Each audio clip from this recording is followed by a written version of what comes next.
Okay, here's your lecture for digestive system. We talk about digestion, the breaking down of food molecules for use by the body cells, and the digestive processes. Let's talk about those. I've got a list of 5. Number 1 is ingestion. This is when you take something into your body. You chew it up and swallow it, or you drink it. You're ingesting something into your body. The movement of the ingested material, the food, as you swallow it, it goes down your esophagus, then into your stomach, then your small intestine, large intestine. Okay, so it's moving. As it's moving through your digestive tract, from your mouth all the way through, you have digestion. And digestion is a process that's going to be involving the food by enzymes and acids being secreted onto the ingested materials to break them down so that they can be absorbed. So absorption across your stomach and across your large and small intestine into your bloodstream. And then defecation. That should be D-E-F-E-C-A-T-I-O-N. That's the removal of materials when you go to the bathroom. So we have a blank. This is called mechanical digestion. M-E-C-H-A-N-I-C-A-L, digestion, mechanical, the physical breakdown of a food material, like by your teeth mainly. When your teeth crunch things up before you swallow them, you soften it and you break it into smaller pieces to have more surface area for your acids and enzymes to act on, and it also makes it easier to swallow because it has to be broken into a manageable mass, moistened, and then swallowed. Chemical digestion, C-H-E-M-I-C-A-L, chemical digestion, the breakdown of foods by way of enzymes and acids.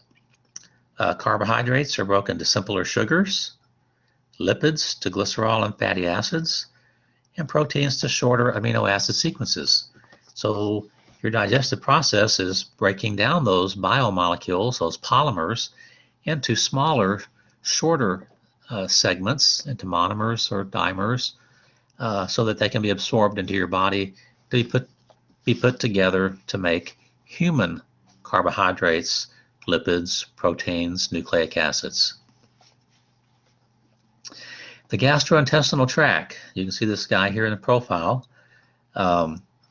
is one continuous tube about 30 feet long. And again, when they give you numbers like that, that's an approximation, about 30 feet long. And it goes from the mouth all the way to the anus. And so I have the mouth where you take things in, your pharynx, the back of your throat, the esophagus, the tube that goes from your throat to your stomach, the small intestine, the large intestine.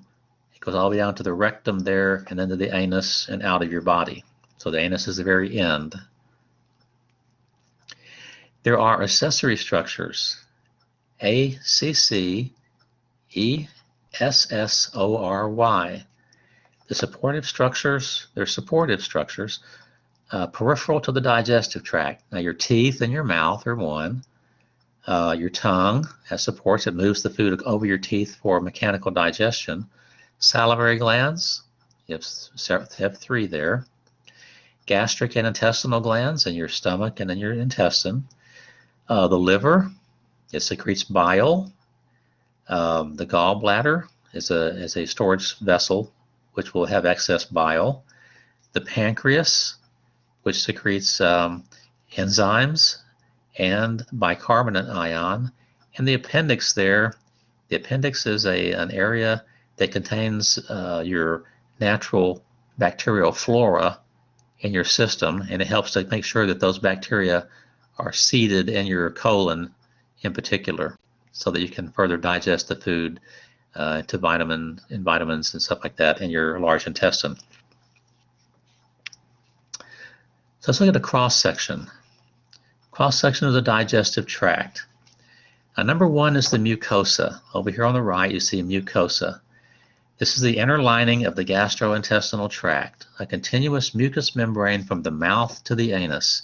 This is the inside epithelial lining, You know, it starts off in your mouth as stratified squamous epithelium, and then from your in your esophagus also, in your stomach all the way down to the anus is going to be simple columnar. So look at your epithelial layers here. Mouth and esophagus.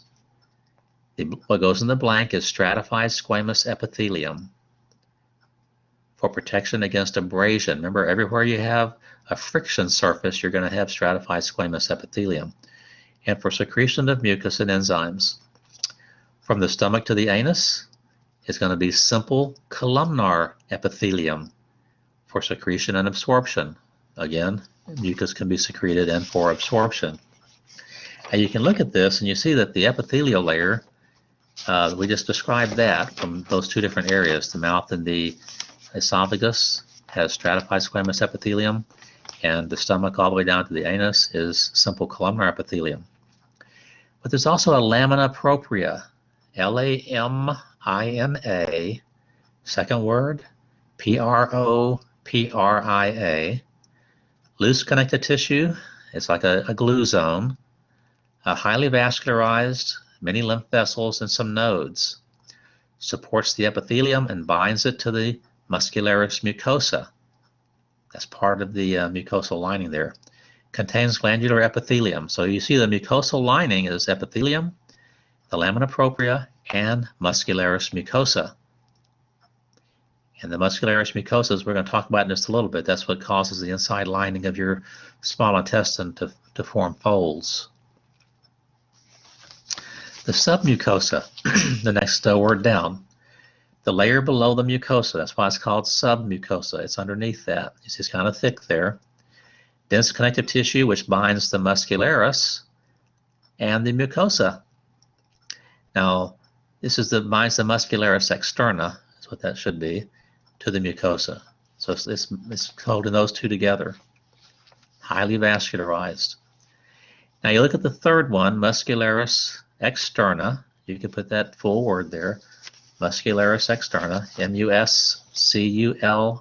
muscularis, second word, externa, the layer below the submucosa, comprised of two layers of muscle. So you see it's pretty thick, and you look up here at the top and you can see that it has two layers of muscle. Number one was circular, you can see it goes around the digestive tract, and then number two is longitudinal, Longitudinal.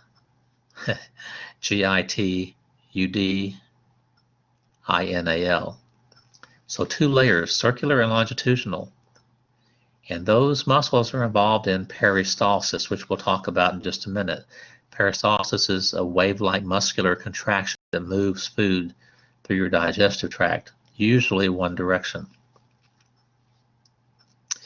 And then number four is the serosa on the outside. Serosa, the outermost layer, also called the visceral peritoneum. So the serosa is the visceral peritoneum. We've talked about that before. Visceral means organ. So it's a serous membrane covering the organ of the abdominal cavity. Peritoneum is the name for serous membranes in the abdominal cavity.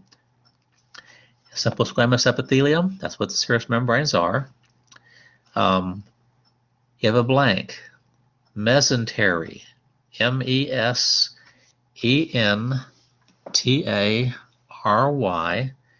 is an extension of the peritoneum, the serous membrane, which binds the small intestine to the abdominal wall.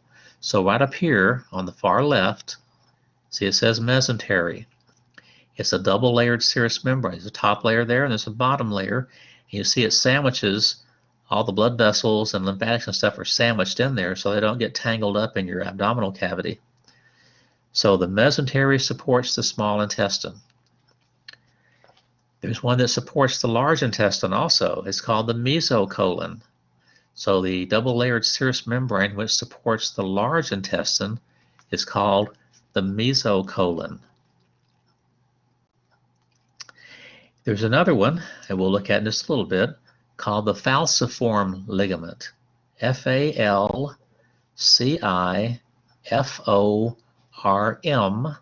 falciform ligament. This is going to attach the liver to the diaphragm and the anterior abdominal wall. So it helps to secure the liver, and it's also serous membrane. We'll also look at the lesser omentum, suspends the stomach and the duodenum, the first part of the small intestine. So it suspends the stomach and the duodenum from the liver. And then the greater omentum, which is coming off the bottom of the stomach, it's a large apron-like fold of the serosa, and it's usually an area of fat storage, contains a lot of lymph nodes. A lot of fat can be stored in it. It's like an apron that goes down and pretty much covers your small intestine. Now the mouth or buccal cavity. So the mouth or buccal cavity formed by the cheeks on the side, the hard and soft palate on top, and the tongue form the floor of the cavity here. Remember we talked about this, the epithelium is stratified squamous epithelium.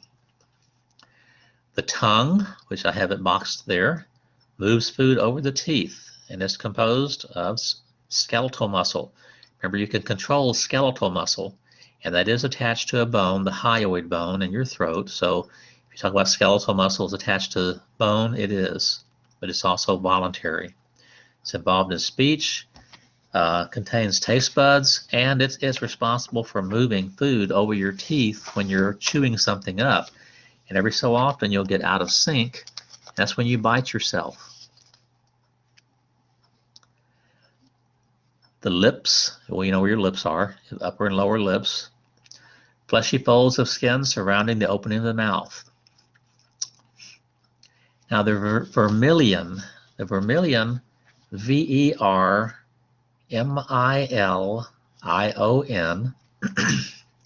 the non-keratinized pigmented border between the normal skin and the mouth. This pigmented area occupies a transition zone. This is basically the border of your lips with your skin of your face. It's called the vermilion. Now we have a word, labial frenulum. Labia means lip. And if you look at the top, you have a superior labial frenulum. And you look at the bottom down here, there's an inferior labial frenulum. The mucous membrane connecting the gingiva, which is your gums, to the lip. So it's a little skin tag between your lip and your gums. On the bottom, the inferior one, and on top, the superior one. Now the pocket between your lips and your gums, your gingiva, is called the vestibule. V-E-S-T-I-B-U-L-E. It's over here on the left, the word is. The space between the cheeks and the teeth and gingiva. It's a little pocket you can put your gum in sometimes when you want to store it for a little bit. Now there's a lingual frenulum. That's the tag on the underside of your tongue. Lingual is tongue, and the frenulum is a little skin tag on the underside. A membranous fold of tissue on the underside of the tongue which attaches the tongue to the floor of the mouth. And there it is, the lingual frenulum. And I've got those marked on this slide. Superior labial frenulum, inferior labial frenulum, lingual frenulum, and the vestibule. So I've got them all pointed out for you on this slide. Papilla. The word papilla means projection. That's all it is. And in this case, it's the projections on the surface of the tongue. Now, number one is filiform. And you can see that right here I'm pointing to filiform. Conical, they cover, it should be just the surface of the tongue. They're pretty much over the surface of the whole tongue. So change that to the surface of the tongue. And you can see what they look like. So they are a friction surface for moving food in your mouth, and that's what helps you move it over your teeth. If it was slick, it would tend to slide. It would be harder to push that food over your teeth. But these filiforms give you a friction surface to move that food over your teeth. Number two is fungiform. F-U-N-G-I-F-O-R-M. Fungiform.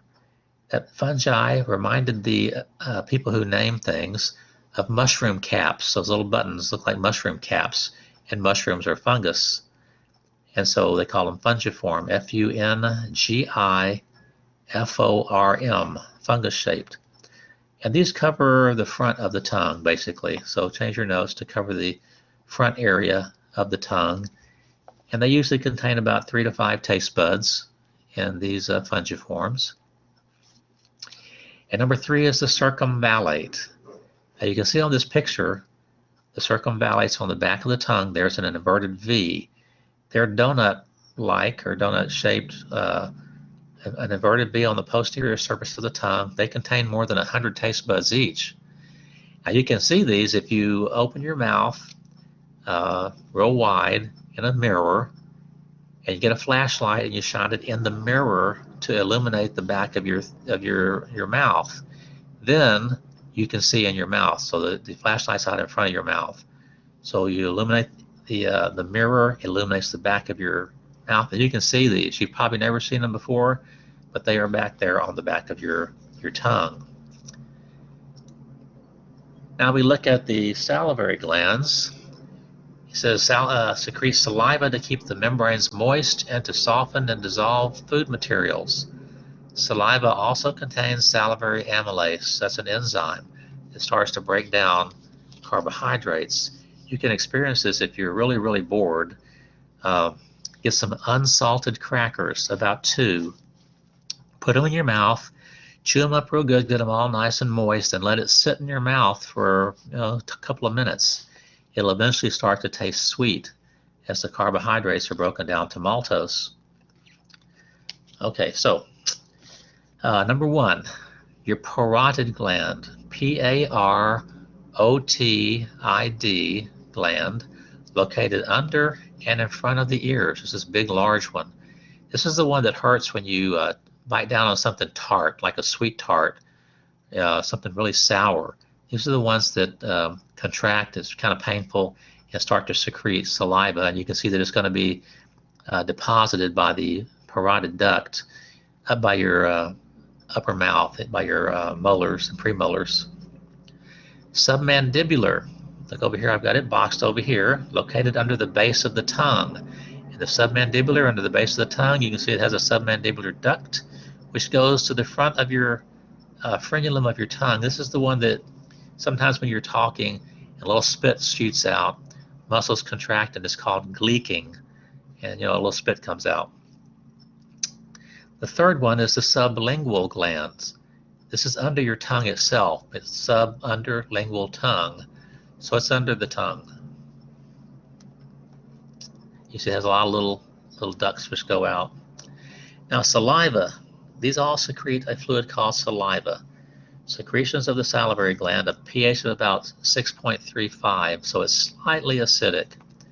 It's about 99.5% water. And look how much you make a day, about 1,000 to 1,500 mils a day. So almost, look at a 2-liter bottle of Coke. It's getting close to filling a 2-liter bottle of Coke. And salivary amylase, that should actually be, amylase, A-M-Y-L-A-S-E, amylase. Salivary amylase starts breakdown of starches into simpler sugars. That's what happened to those crackers. We look at your teeth. Accessory structures of the gastrointestinal tract involved in mechanical digestion. Remember, mechanical digestion is the physical breakdown of something, and these are hard structures in your mouth, we call teeth, that are used to break down or soften materials, like break down toast or crackers or something like that, or vegetables that are kind of hard. It kind of mashes them down and chews up things into manageable masses that you can swallow. And there are 20 deciduous teeth. Those are your baby teeth. There's 20 of those. Deciduous means that they're lost. And you have 32 permanent teeth. Now, pointing out the different types of teeth here, we have, looking at the first ones there, those are called incisors. Incisors. Now, incisors are chisel-shaped teeth, and they're used to cut food with. So they're chisel-shaped, and they're used to cut food with. Like when you cut a sandwich or you cut a hot dog, when you bite it, it's your front teeth which sever that material. The canines or cuspids, either one of those. You can call it canines or cuspids. These are the conical shaped, the cone shaped. These are the ones that, people play when you're little, like you have vampire teeth. These are the conical shaped teeth. You have two on top and two on bottom. And so they're used to hold food or to tear food with. Pierce, hold, tear. That's what the canines or cuspids are for. You've seen National Geographics where like a lion will chase down a zebra and it's latched onto that zebra and it's just hanging there as the zebra's running. Well, those canines or cuspids have pierced the hide of that zebra and it's holding on.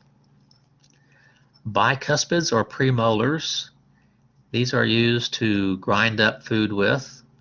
So this is your first grinding teeth. And the molars are used to pulverize food, break it down into very, very small pieces, used to pulverize food with, mashes it up.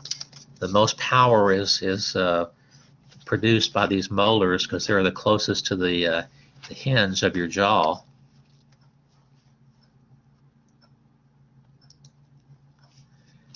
Tooth anatomy here. We're looking at something first, the gingiva, Gingivae.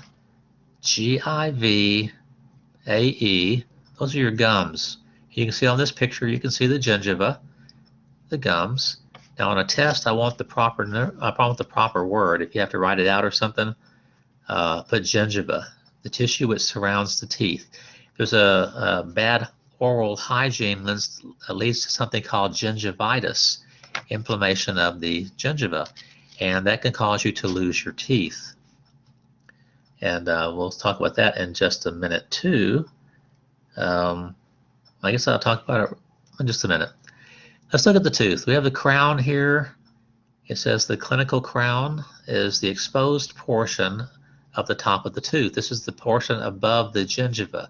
So you can see that it goes down just a little bit below the gingiva there. That'd be the clinical crown. And the anatomical crown is the top portion of the tooth which is covered by a hard white material called enamel. So this white material covering the crown is called enamel. The crown is the top of your tooth, the white of your tooth, and it's covered with enamel. The neck, the constricted portion of the tooth where the crown and the root meet. Now this one doesn't really have a constriction necessarily, so the neck is basically a transition zone between the crown and the root. And let's look at the root. The portion of the root, the portion of the tooth that is embedded in the alveolar bone. This bone, remember, of your mandible and your maxilla is called alveolar bone, and there it is at the bottom. I labeled it on your slide here, alveolar bone, and that was the alveolar margin that we saw the teeth were embedded in. Is covered with a bone-like material called cementum, C-E-M-E-N-T-U-M. So the root is covered with a bone-like material, this brown on this picture, called cementum, and the crown is covered with a white material here called enamel. So those two parts of your tooth are covered with different materials. The transition zone, where it could indent or whatever, the transition between the enamel and the cementum is where the neck is. So the neck is actually a transition zone. Sometimes it will dent in, sometimes it won't. So looking at the layering after the enamel, underneath that you see this light blue material called dentin, the material below the enamel and the cementum of the tooth. So it's below the enamel of the crown and below the cementum of the root. It's blue on this picture. The pulp cavity, P-U-L-P, second word is just cavity, C-A-V-I-T-Y. It's in the center of your tooth. The unhardened central cavity of the tooth, it's in the middle, contains arterial and venous capillaries and nerves. So when you get a cavity and your enamel and your dentin have been breached by bacteria and acid has dissolved the materials away, the bacterial gets into your pulp cavity and starts to live off of the material in the pulp cavity, and it produces gases which produce pressure on those nerves, and that gives you a toothache. Now follow that pulp cavity down the root, and you see that there's a little tube there called the root canal. the canal from the pulp cavity down through the central portion of the root. That's how the capillaries and the blood vessels and the nerves got up into that pulp cavity to help that tooth be formed, and they just stayed there. At the end of the root, there's an opening that these capillaries, arterial capillary, venous capillaries entered and exited, and the roots entered, is called the apical foramen, the opening at the end of the root canal. So you probably never really noticed that. Next time you lose a tooth, or one of your kids loses it, just look at it. You'll see there's an opening there.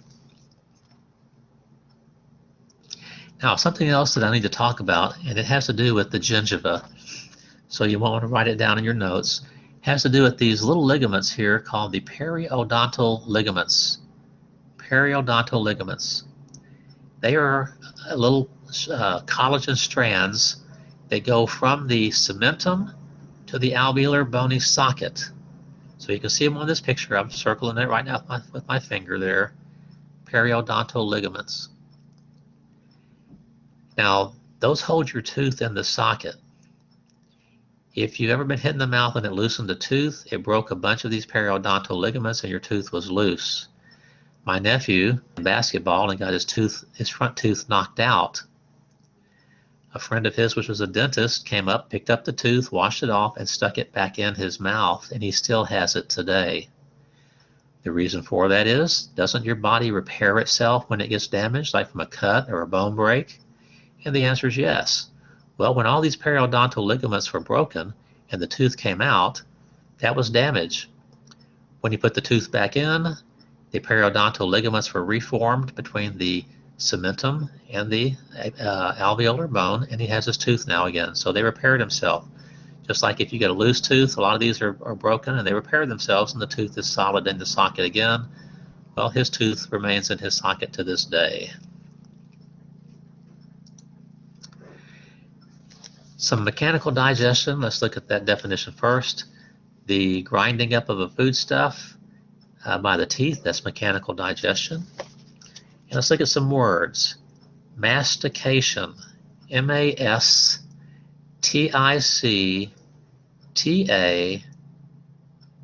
or C-A-T-I-O-N, M-A-S-T-I-C-A-T-I-O-N, mastication.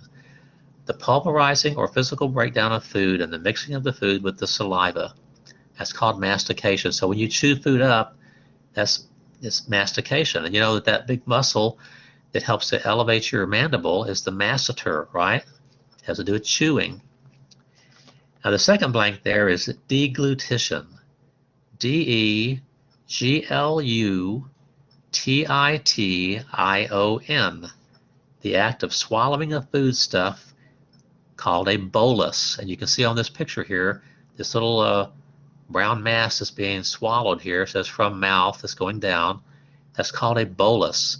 So when you swallow anything that you're eating, that goes down as a bolus, a food wad, called a bolus.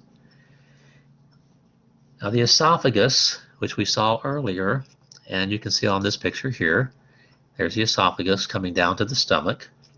A muscular tube about 10 inches long from the pharynx, that's the throat, to the stomach, lined with stratified squamous epithelium, that's what I told you earlier, and a process called peristalsis, P-E-R-I-S-T-A-L-S-I-S, moves the bolus from the pharynx to the stomach. And here it is here, circular muscles constricting passageway and pushing the bolus down. So remember that muscularis externa that had the circular and longitudinal muscles? They're working together to squeeze this bolus in a pulsating manner down toward the stomach, and it'll enter the stomach. That's what this previous slide was showing you right here. This is peristalsis, wave-like muscular contractions which move that bolus through your digestive tract. This one on the left. And you can see the bolus is being pushed down into the stomach past the sphincter here. This sphincter here is called the lower esophageal sphincter. That's another word for it, gastroesophageal sphincter. Well, in this picture, you see it doesn't really show that sphincter. It's kind of a weak sphincter. This is why you get reflux so easily, is that sphincter is not the tightest in the world. So on your stomach, the stomach is an enlarged section of the digestive tract. It's an enlarged section. And it has some areas. Where the esophagus enters is called the cardiac region, or the cardia. They named it this originally because of its association being close to the heart. And that's why that sphincter that was here is called the lower esophageal sphincter or the cardiac sphincter.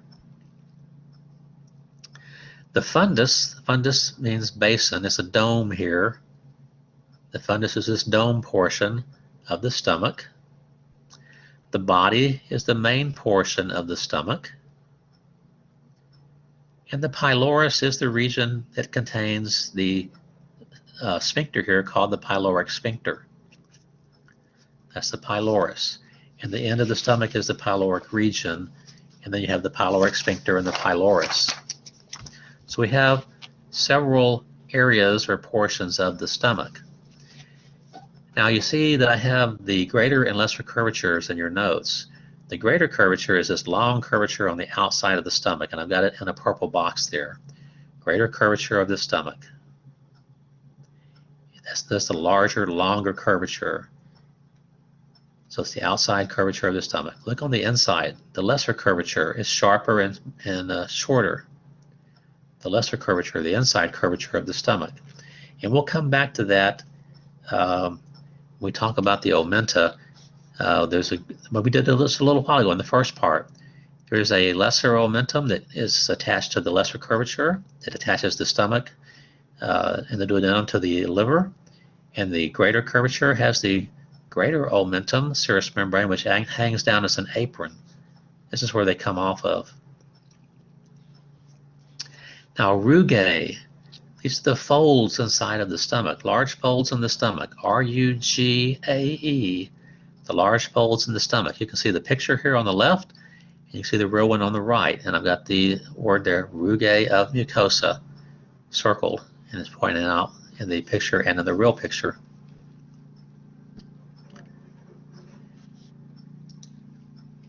Now, the glandular epithelium of the stomach contain gastric pits with gastric glands. Okay, so we have some called chief cells. Now, chief cells make an enzyme, a precursor called pepsinogen, P-E-P-S-I-N-O-G-E-N,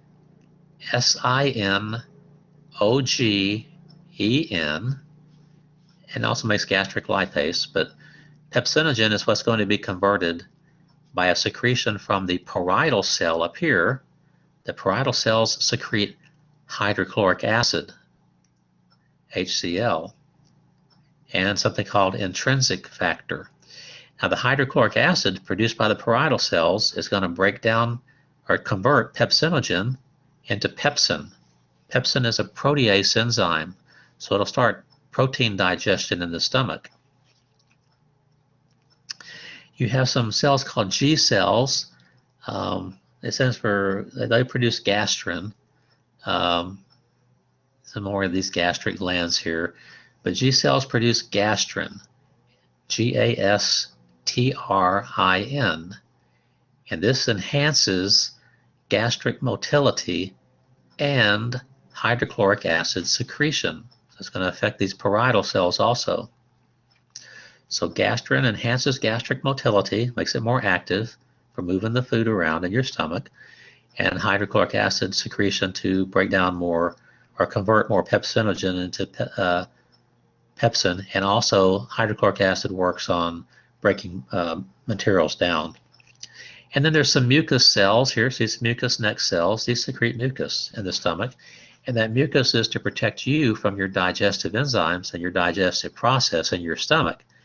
It puts a layer of mucus on the surface to protect you from the acids and enzymes, because just like the materials that you're eating are biomolecules, that's what you're made up of also, as biomolecules.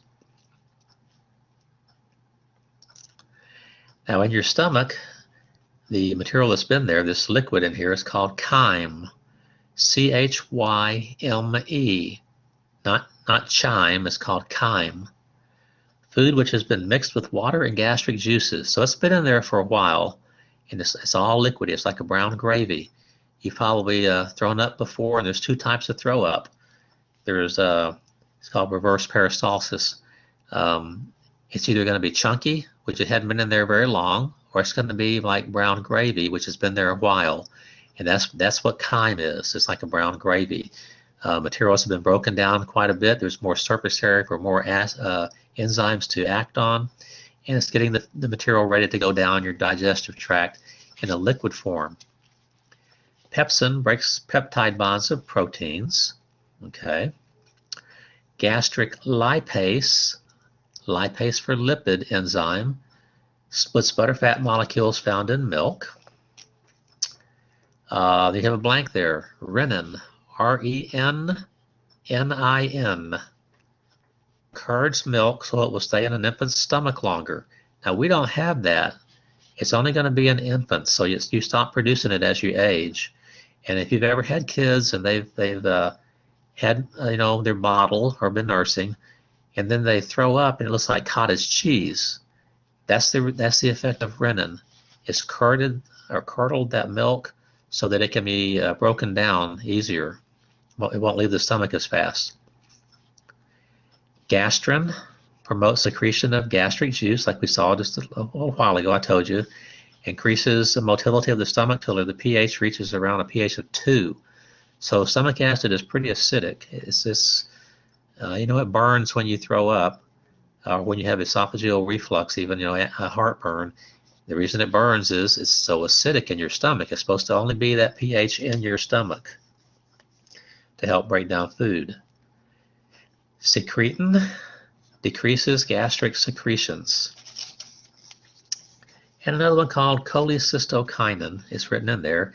It'll be abbreviated CCK. Delays or inhibits the stomach emptying, so it helps the stomach to prevent emptying for a while. Keeps the food in your stomach a little bit longer.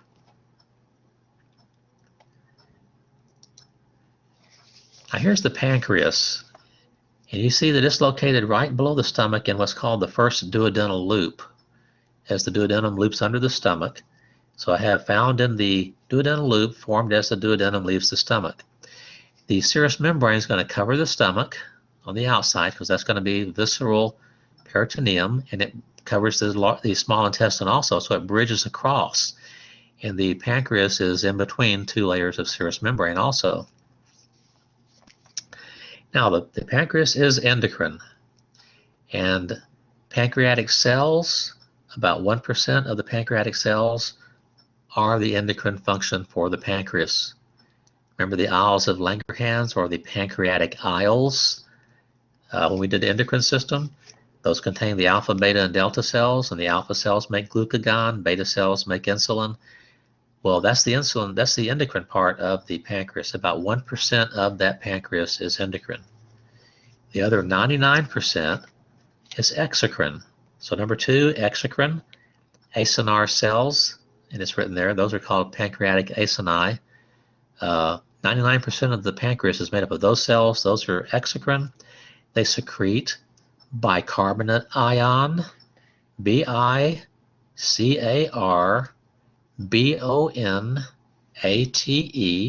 ion. That's going to buffer the acidic chyme coming out of the stomach, which is a pH of 2. It's going to buffer it down to around a pH of 7, more neutral. So all the enzymes are turned off that were working in the stomach, and the acid chyme is buffered to a pH of 7. And pancreatic enzymes. So it also produces enzymes that are going to pick the digestive process back up and will work in that pH close to 7. And so it starts the digestive processes back up. So 1,200 to 1,500 mils of pancreatic juice are secreted per day. That's a lot of pancreatic juice. Also secretes trypsinogen and chymotrypsinogen. Remember I told you when you see the ogen on the end of the word, it's an inactive precursor molecule, which will be converted to trypsin and chymotrypsin, which are protease enzymes that break down proteins, just like pepsin does. Okay, let's see. This is the end of this part. We'll pick up part 2 on the next PowerPoint.